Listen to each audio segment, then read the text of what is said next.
The lesson. Oh, yeah. So, I mean, you're currently based in Detroit. Yes. But let's go back to, because you moved to Detroit. I did, yeah. Yeah, so let's go back to where you were before Detroit and I guess pretty much how it all started to take off, because you've got a record label or a production company rather, sorry. Yeah. 24 Karat Brown Music, yeah. Yeah, so tell us a bit about that and like how everything sort of started to develop. Like where did it become from a hobby to, start to become a bit more of a full-time thing? I mean, I started making beats when I was like 16 in high school. And it was something that was I wasn't really, obviously I didn't really know what I was doing at the time. I just knew what I liked. I knew what I liked listening to. I was a big Gang Starr fan and Main Source fan and Wu-Tang fan, and so I started making beats with my at the time best friend. His name's Justin, but a lot of people know him as Bronze Nazareth, and so he kind of put me onto this program called Cool Edit, and it's actually, I would say, my base to, still to this day.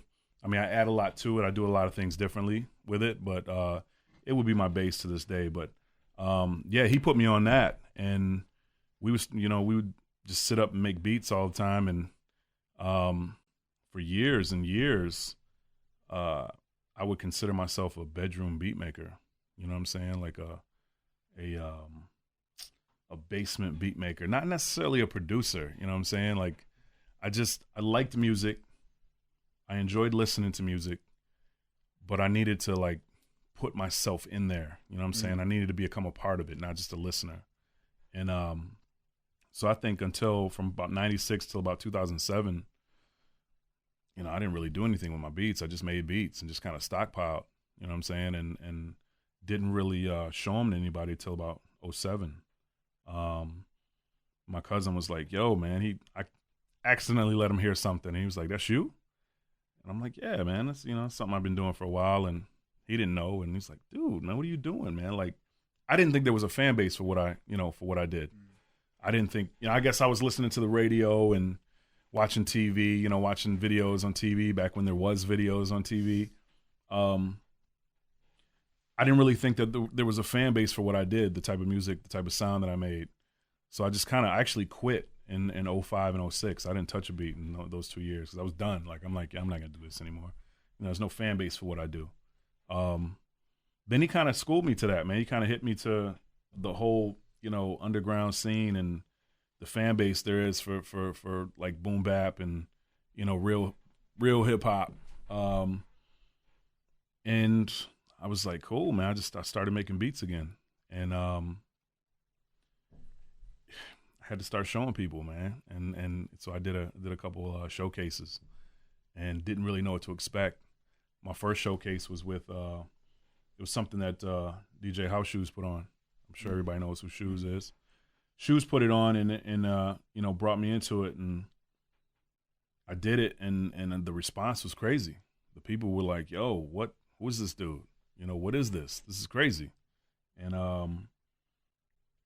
it just kind of went on from there, man. I got the response I wanted, and I was like, cool, man, let me continue making beats. Let me do this. And let's continue digging, continue chopping, and here I am today, man.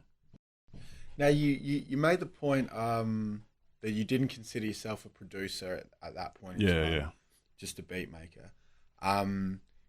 For the fans, do you want to give a little bit of insight onto what, in your opinion, the difference is between? Because a lot of people think that it's the same thing. No, it's definitely not the same thing. I mean, everybody has their own opinion and everybody has their own, definition of the two, man. I mean, for me, a beat maker is that's just what it is. It's a beat maker, man. You make beats in your bedroom or your basement or your studio or whatever, and that's what you do. You might hand off beats to MCs and be like, oh yeah, you can have this beat, go ahead. Producer, to me, I'm a producer. I'm somebody who I see a project through from start to finish. You know what I'm saying? Whether it's just a song or whether it's an album, I have my hand in every piece of the puzzle, man. Every facet of what's going on. and I see it through to the end, all the way until it's turned in after mastering and the artwork and all, going to a manufacturing and everything. I see it through. I produce the material, you know what I'm saying? And a beat maker to me is just somebody who makes beats and just kind of hands them off to people. And a dude comes up and, in their room, oh, that beat's dope, man. Yo, can I have that? Yeah, man, you can have it. And that's it, you know what I'm saying? And they just give it to them, and they don't see what goes on behind the scenes. They don't direct. They don't produce, you know what I'm saying? And me, I like to take it from start to finish, man, and make sure it's a finished product, make sure it's a good quality product, and something the fans are going to like. Mm. So at what point do you feel that you went from a beat maker to a producer? See, nowadays, man, it's not all about the know-how, it's about the know-who. And I think when I started meeting certain folks and started meeting certain MCs and getting my music out there, and I started off as, it was a beat maker type of thing, man, where it was just like I was giving them to people and like letting them do what they wanted to with it. Then I started realizing the finished product wasn't as good as I wanted it to be, or the music didn't sound like I wanted it to sound, or was the wrong MC over the wrong beat. And I'm like, yo, I need to get a little bit more involved in the process of making the music or making the actual song. And that's kind of when I was like, yo, man, I'm gonna give you this beat. You can go ahead and write to it. Come to my studio. Let's record it. I'll give you my opinions, and then we'll finish the song from there. You know what I'm saying? I just wanted to be a little more involved in the process, man. And that was probably I'm guessing like 2007, 2008 is when I started realizing that I had to make that transition. Mm. And that's around the time where you've gone full-time into music. No, I wasn't full-time yet. I was still working. I was still working full-time, and I would come home from work and make beats, like a lot of people. A lot of people still work, and whatever job they're in, they come home and they go in their room or basement or studio or whatever and make beats, man. It's a passion. It's one of those things where you ask yourself, would you do this if you weren't getting paid for it? Or would you do this if you had another job, or if you didn't make any money from this, would you still do this? And if you can say yes, then it's a passion of yours, man. It's something that you enjoy doing, something that you would do anyway. This is something, if I didn't get paid for this, or didn't get recognition for this, or didn't get to travel the world for this, I'd still be making beats. Like, this is something that I have to do. It's like, it's hard to not do it. You know what I'm saying? It's hard to not go down to my studio and not listen to samples and chop and make drums. And it's like it's a routine. And but if you have those that are like, yo, if I'm not making money from this, if I'm not getting anything from it, I'm not going to do it. That's not a passion of yours, and you probably shouldn't be making this music anyway. You know what I'm saying? So, yeah, no, at that time I was still working, man, and I had a full-time job, and I still worked full-time all the way up until 2010, and then first week in 2010, January, is when I got laid off, and that very same week I signed a production deal with Mellow Music Group. Did you grow up being influenced by the Detroit style, and did you ever, at any point in time, have relationships with any of the big names? You know what? I get that question, man. I didn't grow up on Detroit hip hop at all. I grew up on East Coast hip hop. I grew up on Preem and Pete Rock and Gangstar, Nas, and Wu-Tang, and that's what I grew up on. Where I'm from, East Coast was very very prevalent in music and hip hop. So I didn't even start really listening to Detroit hip hop until I came to Detroit. It wasn't anything that was in the forefront of my mind. It was just all about East Coast to me, man, and all about that sound, man. Hard drums and sample chops and loops and just that tough and rough sound, man. And then when I got to Detroit, I started learning about a certain swing and you know, a certain bounce that Detroit had, and obviously like Dilla was in the forefront, and you know, that's when I started liking Detroit hip hop. But no, I didn't grow up on it, man, and I didn't get to know, you know, people like Dilla and Proof. I kind of came after them, and but I mean, there's a lot of other people I know, and a lot of other people that are influential in music, and especially Detroit hip hop. So, you know, learning from them and getting, you know, to soak up knowledge and you know, that's all a part of the game. But East Coast hip hop is what I came up on, man. In terms of, yeah, I guess in terms of MCs, I mean, who were you a big fan of Growing up? Man, I was a big fan of Nas. I still am. Like, Nas is number one to me. You know what I'm saying? And Nas is like, I mean, it's Nas, man. MCs, man. Who was I a fan of? Guru, obviously. Guru, Mobb Deep, Freddie Fox, Mos Def. I loved Large Pro on the mic, even though Large Pro was, you know, amazing on the beats. I was a fan of Large Pro on the mic. And it was a lot, man. Raekwon. I was a big Raekwon fan. I was a big Master Killer fan. Like, a lot of people, they don't, I don't know, they always look at me weird when I say that, but Master Killer was dope to me. Jizza, you know, just Wu-Tang, period. I mean, I was a Kane fan, Big Daddy Kane. Kane was dope. Rakim was ahead of his time. You know, it's the God right there. He was ahead of his time, and I think his old rhymes are still better than a lot of people's new rhymes today. Like the stuff he was saying, man, it was crazy. You know, he was definitely ahead of his time.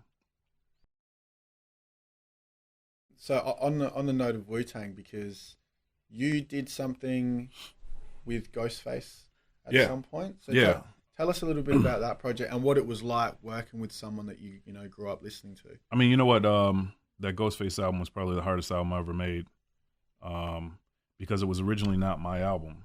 It was originally Adrian Young's album, 12 Reasons to Die. And the label, they sent me the stems. They sent me all the vocals, and said, "Yo, we need you to create your version of this album." And I'm like, "What do you mean?" And you know, we want to do a Brown tape. We want an Apollo Brown version of this album. And they didn't send me no beats. They didn't send me anything. Just sent me the vocals. And I literally had to.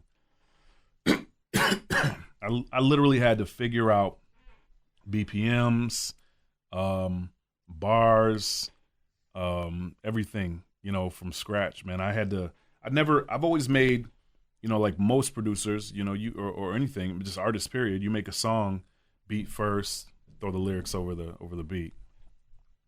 This was lyrics first, throw the beat under the lyrics type thing, man. And yo, it drove me crazy. It was many times I just wanted to quit because it wasn't traditional bar patterns, you know, and there wasn't the BPMs kind of went on, you know, up and down, and it was crazy, man. It was a crazy album to make, and I finally got done with it, turned it in. Everybody loved it.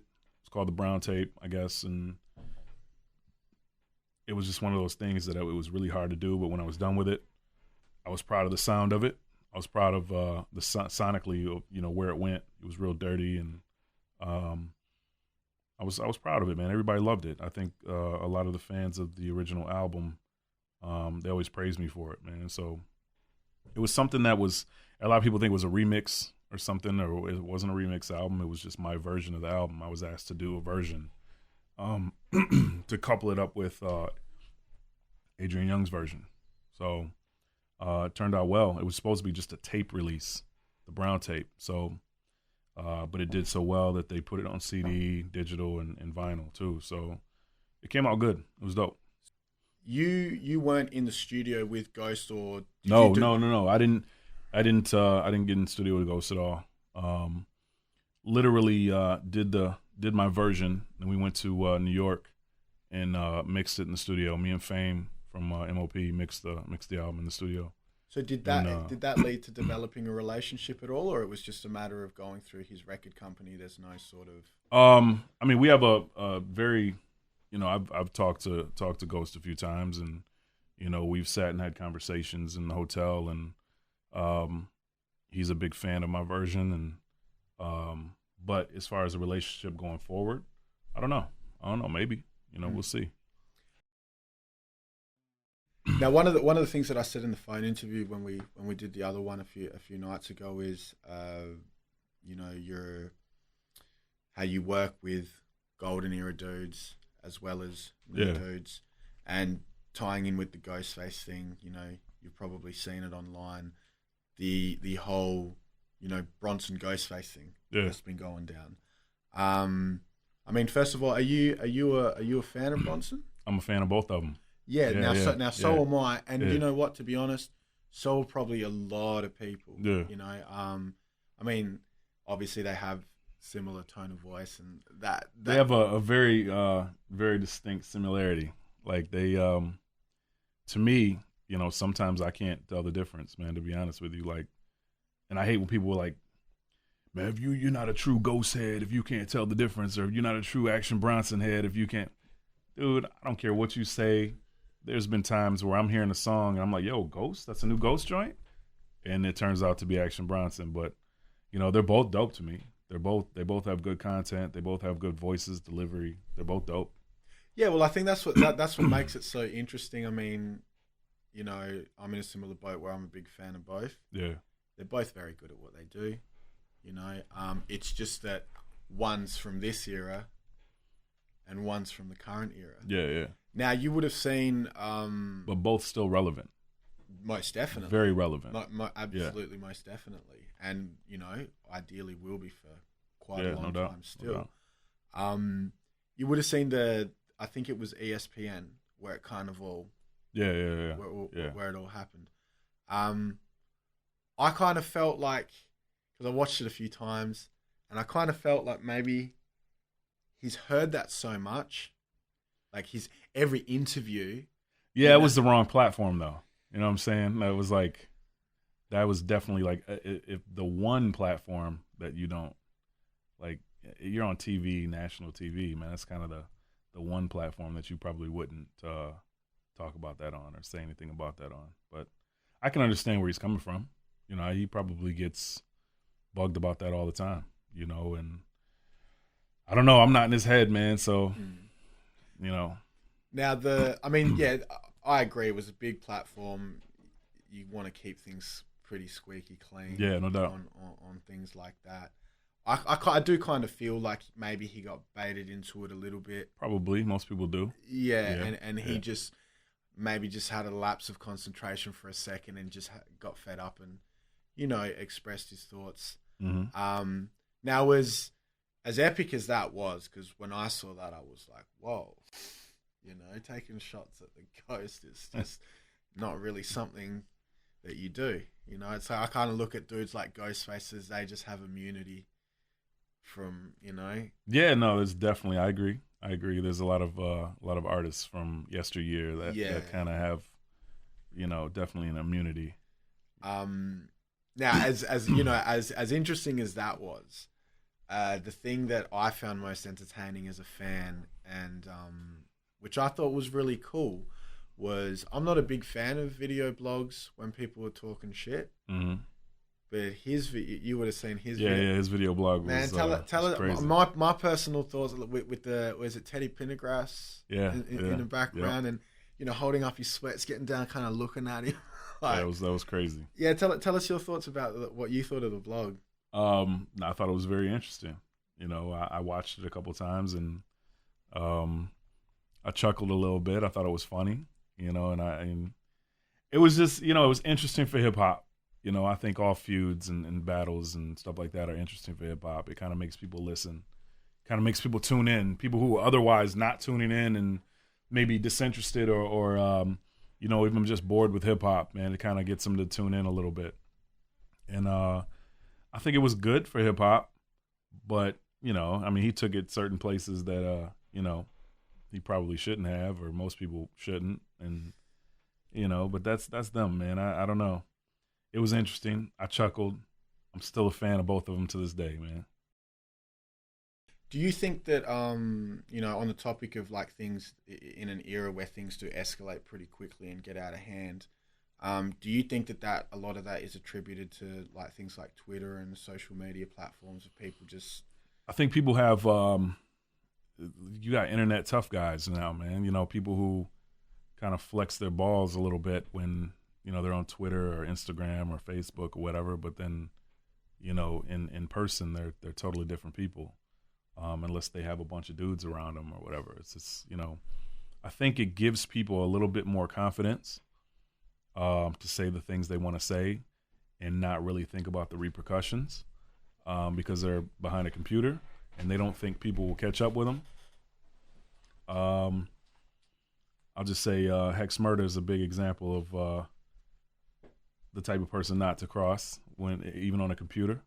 That's my man. What up, Hex? I've heard lots of stories, but it's I think it gives people. It's almost like when people, liquid courage, like how they say about liquor and beer and stuff. It kind of gives them a false sense of courage and strength, And I think the internet does that a lot for people. As long as I'm not involved, I'm good. I don't care. I don't have any beefs, and I don't dislike anyone, and I'm hoping nobody dislikes me. You know what I'm saying? I just make music. That's all I want to do. All this political stuff and all these beefs and all that other stuff, man, it's crazy to me, man. I just want to make beats, man, and make good music, man. That's all I care about. Have you ever, checked your Twitter or gone online and seen motherfuckers just talking shit? Yeah, of course. I mean, I got people who will talk and say things, and I don't care, man. It don't bother me none, man. I don't take it to heart, and I just know, and I live, with the thought that not everybody's gonna like everything that I do. You know what I'm saying? And I'm kind of true to that, man. I mean, I don't expect everybody to like everything I do. Everybody has their opinions. Everybody has their tastes and moods, and if you don't like my music or what I'm doing, man, don't listen to it. You know what I'm saying? You have the option. It's the great thing about living in this day and age, man. You have options. You don't have to listen to my music. That's good. You can turn it off or not buy it. Therefore, if you don't have it, you don't have to comment. In the 90s, for example, when you switched on the radio, you'd hear a variety of different hip-hop styles, and dudes were making a variety of different styles. Mm-hmm. I remember the 90s being the era where you couldn't come out looking or sounding like the next. Mm-hmm. Once Daz Effects come out with the Iggity and the dreads, you can't just come out and do that. Like when Snoop comes out with his style, you couldn't just come out and do that instantly. Whereas I find that these days we're in an era now where that's not quite as important as it once was. It's not important at all because all the radio or all the music on the radio sounds the same. And I'm kind of like, I'm with Big Suge when he says, let's get some balance in the game. I'm not saying get rid of all the music that's on the radio or on TV. I'm just saying throw a little bit of us in there too. You know what I'm saying? Like throw a little bit of, I don't know how to explain it. Real hip hop, good hip hop, whatever. I mean, that's all relative. It's a matter of opinion, but just throw a little more underground in there too, man. Get a little more variety. You got down south trap music on 10 out of 10 songs. You know what I'm saying? And let's get a little something else in there as well. And we'll start with 2, maybe 3 out of the 10, whatever. And then eventually let's do 5 and 5, man. You know what I'm saying? Like, I just think there needs to be a balance, because there's a lot of people like me that would love to listen to the radio, but I don't because I don't relate to any of the music that's on the radio. So, do you have an opinion as to why that is the way that it is? I mean, music is commercial now. You know, it used to be something that you did because you loved it, because you enjoyed it, and the money was kind of a secondary aspect. But now money is number one. It's a business. So whatever sells records, that's what they're going to put on the radio or on TV. That's what they're going to use to sell their product. And you know, you have a lot of younger kids, you know, 14, 15, 16, buying music, and that's what they like. They like to turn up. You know, but who turns up every day of the week? You might turn up once a week on Saturday night or Friday night and Saturday night. What do you do the rest of the week? Like, that music doesn't relate to, you know, people can't relate to that, you know, and whatever. I mean, I'm not hating or anything, and you know, to each his own. You know, I'm sure our parents and grandparents hated our music when we were young too. So, you know, it is what it is. Things change and eras change, but it's just become so commercial now that, you know, they do whatever they can to sell a product. See, like, what makes me mad though is, like, there's certain people in the industry and certain artists in the industry at the top of the industry, the upper echelon, that have so much influence over the rest of the industry, and not just the industry, but the rest of the fans, but they're not doing anything about it. You know what I'm saying? Like, they're all about making their money as well. And I think we know some of the people that I'm talking about, but they have, if they say, yo, I'm not wearing jerseys anymore, I'm going to wear a button-up shirt in their raps. And then you have millions and millions and millions of fans that stop wearing jerseys and start wearing button-up shirts because you said it. Or if you start talking about, yo, you're not cool unless you wear a fitted hat or whatever, and you have millions and millions of fans following you, and not even just fans, but the rest of the industry making songs about that now too, because of what you said, because you're the king, or other kings and whatever. Oh, the influence is crazy. And it's up to you to, like, yo, why don't you turn that around? I say that about like hip hop, man, in general. Like, there's certain, you know, artists in the industry that can reach out or reach down to certain producers in the industry, make albums with them. And then all of a sudden you'll see all kinds of other artists in the industry, upper echelon artists, doing the same thing. Therefore, we just combined, I guess you say, the commercial and the underground, and make it all one. There's a lot of things that people can do, but I think it starts up top.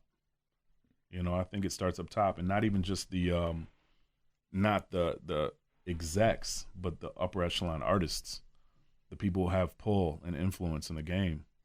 You know, despite however much money they're gonna lose, they got enough money. You know, they might lose a little money on this album or whatever, but they'll change the game. They'll make things a little bit different. And I think that with that influence, man, they're not using it. You know, and hopefully one day.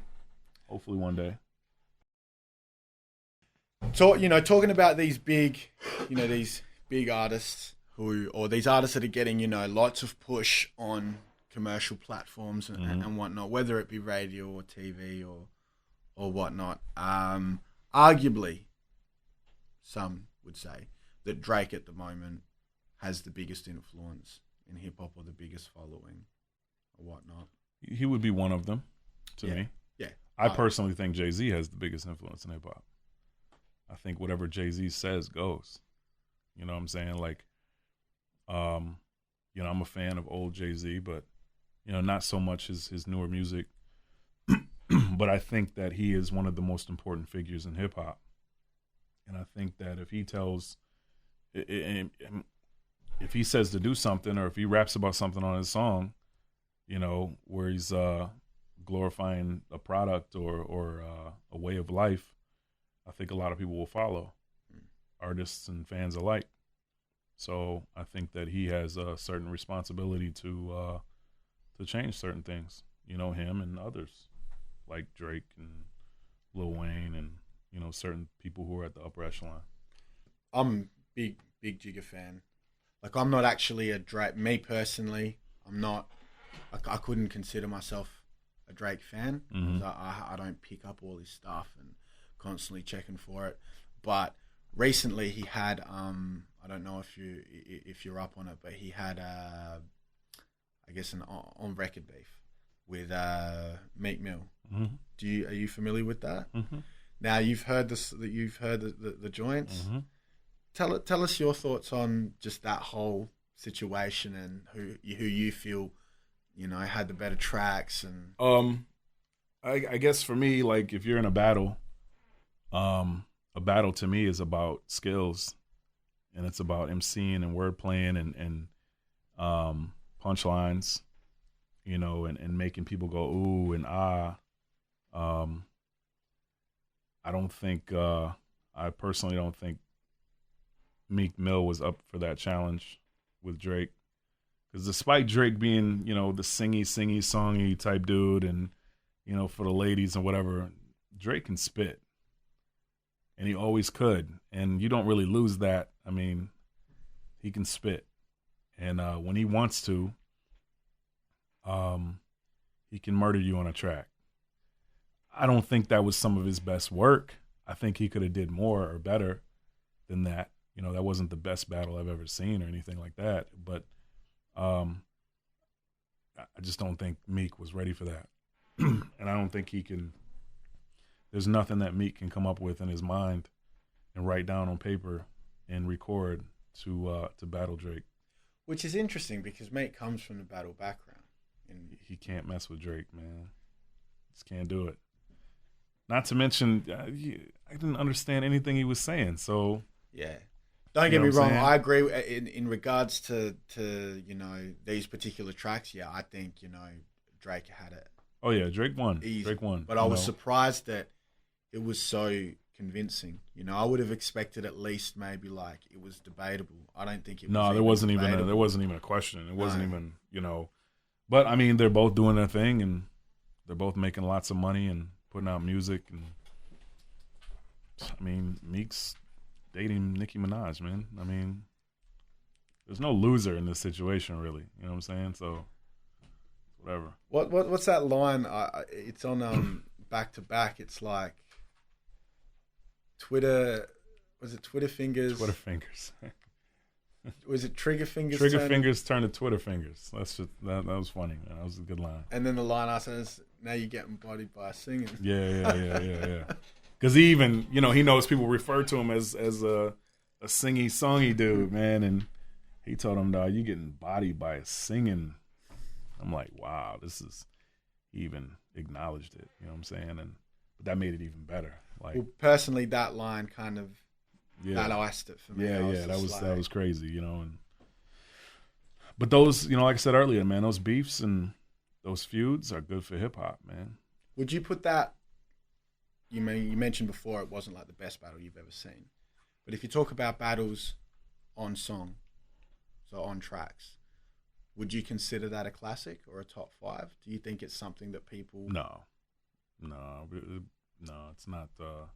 It's no Jay-Z Nas. No, definitely not. That was a great battle, man. And then that was a battle between two upper echelon actual hip hop dudes. Like, I mean, I guess Meek and Drake are hip hop dudes, but they're different hip hop dudes, compared to Nas and Jay-Z. And those were amazing songs, man. Takeover, Ether, like. That battle was crazy. As a fan of both of them, who do you think won that? I'm a fan of Nas. Nas is like, I'm way more of a fan of Nas than I am Jay-Z, but Jay-Z won that battle to me. Yeah. As a Nas fan, I'm not biased. I would say that Jay-Z won. Ether was dope. But as a producer, man, I just didn't really care for the Ether beat that much. And Takeover, oh my God, when that came on, I was just like, yo, what is this? That beat was so nasty. And that started it for me. And then hearing what he was saying, and he really only, bodied him in a verse. And I was just like, wow, that's, he got him. The whole, just the song as a whole did it for me, but I'm a Nas fan, though. I'm with you on the ether beat though. I didn't really care for the ether beat that much. No, You know, I it thought was that cool. was. I mean, it served its purpose. You know, I mean, people were there to listen to the lyrics anyway, which was cool. You know, I was there to listen to the lyrics and see what he was saying about them. But the type of person I am, man, and what I do in this industry, I gotta hear the beat, man, and I gotta listen to the beat, and the beat just didn't really do it for me. So that's just my personal opinion. Backtracking to the Drake Mill, the Drake Mate battle that's just occurred. That obviously you'd know that started because was it Meek said that Drake doesn't write.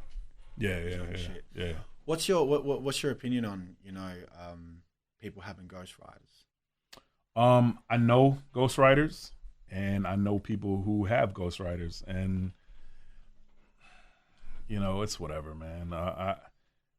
I sometimes I don't understand it, only because it would be hard for me if I was a rapper, if I was an MC. It'd be hard for me to spit someone else's feelings or spit someone else's emotion. You know what I'm saying? Like, if someone else is writing this about a personal experience, and then I have to spit it, like, I wouldn't be able to put the emotion and the feeling into it that they could, because it's their experience. You know what I'm saying? It's not mine.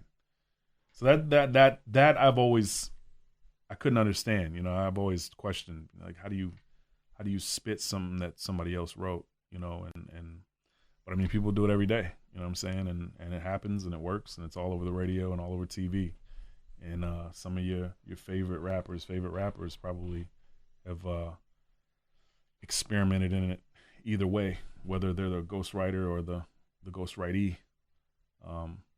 It happens. I'm all for being the ghostwriter because you get the checks, you know. Like, yeah, if you're the ghostwriter, man, you're getting paid. You're getting money. So that track that Mad Skills did a long time ago, Ghostwriter, that was classic. He's probably the number one ghostwriter of all time in the history of hip hop. So, you know, but you get paid, man. You get paid. Now that leads me on to the topic of ghost producers. Now, as a producer yourself, I mean, what are your thoughts on that? Well, like you said about ghost writing, if I was a ghost producer, I would do that because I get nice checks. But there's a certain emotion and a certain feeling that goes into making a beat, man. And a lot of my beats, most of my beats, have a certain feeling to them, and it's because they came from the heart, from me. So I couldn't have a ghost producer for me. Man, I don't know, bro. That's a hard thing, man. The whole ghost, you know, I guess if you're huge and you don't have time to make beats anymore, and but you still want to put out albums, and I guess there's a lot of people, you know, I've heard of a lot of different top tier producers that have ghost producers or a set of individuals underneath them that kind of, you know, give them things or whatever. I'm not sure how true it is, and but it's one of the, you know, production, making beats, man. That's something that comes from the heart. You know, you're making a feeling. You know, you're creating a feeling for someone to either forget something to or remember something to. You know what I'm saying? And it's hard to, you know, put credit on something that you didn't make. I'd feel weird. And that's another thing, like, as producers, you know, sometimes we don't get paid, and credits are the only thing we have.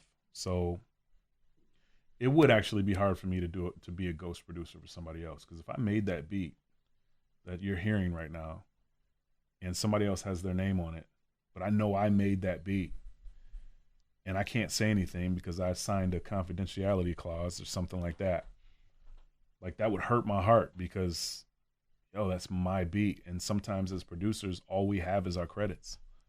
Whether we get paid or not, all we have is our credit.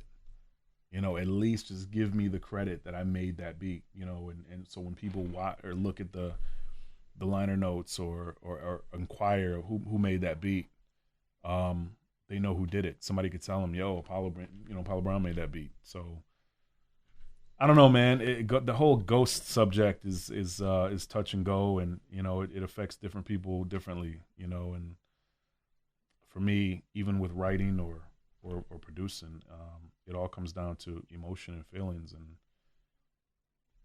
taking credit for somebody else's or spitting somebody else's feelings. It seems like it'd be a hard thing to do as a human, man. So I don't know. The West definitely had its time. They definitely had its time, man. Now I was a fan. Yeah, like tell us about you know, who or what you were a fan of back in the day when, you know, it was really when the West was up. When oh man, I was a MC8 fan. NWA, of course, Ice Cube, Spice One, DJ Quick, Above the Law. Who else was I a fan of? Cam. Man, who else? There was a lot of music coming out the West Coast. Very, very huge Cypress Hill fan. DJ Muggs is one of my favorite producers of all time. There's a lot of stuff coming out of the West, man. West Coast All-Stars, man. We're all in the same gang. Love that, man. It was crazy. Yeah. I mean, just to name a few. Cube was probably number one for me, though, out of the West. Cube was a beast, man. Yeah, he's an amazing songwriter. Like one of the best, in my opinion, one of the best hip hop songwriters of all time. Mm-hmm. And obviously, you know, that's part of the reason why NWA grew to the status that they were. Did you see I did. I saw the movie, yes. What did you think? I thought it was good for, you know, trying to wrap up as much time as they did in 2.5 hours. You know what I'm saying? I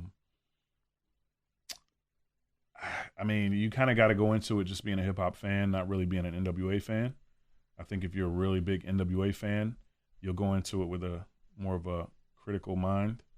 And you just kind of got to, you know, realize that, they put this all in 2.5 hours. And, you know, you can only fit what you can fit, you know. But I thought it was pretty interesting. It was an interesting movie. Now, I'll tell you my thoughts on the new Dre release. Mm-hmm. And then, you know, let us know yours. Huge Dre fan, Chronic, 2001. When the new album dropped, as much as I wanted that signature Dre sound, I wasn't expecting it. And number two, I kind of feel like it wasn't like purely him. Not only does it not have that signature Dre sound, it's got, you know, a variety of features, guests. And I kind of feel like he did a really good job at complementing the guests with the production. Mm-hmm. But like he didn't make that production for him to spit on. You know what I mean? Yeah. Sonically, I think it's probably the most incredible album I've ever heard. Everything he does sonically is amazing. That was my take on it, you know, and I liked the album.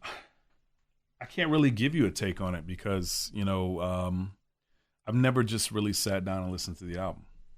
I listened to the album. I was at a friend's house and it was playing in the background. And every now and then I'd catch something and be like, oh, okay, cool. I never really, you know, and this might be blasphemy or whatever, but, you know, because everybody's like, yo, a Dre album, you got to sit down. And I just never taken it and I never had the time to really sit down and listen to it, man. So I can't really give a take. I can't really give, you know, my opinion on the album. I know what I did hear. It wasn't Dre to me. You know what I'm saying? So, but again, you know, I didn't hear enough to really make a good opinion. So I'll get back to you on that one. The lesson. Oh yeah.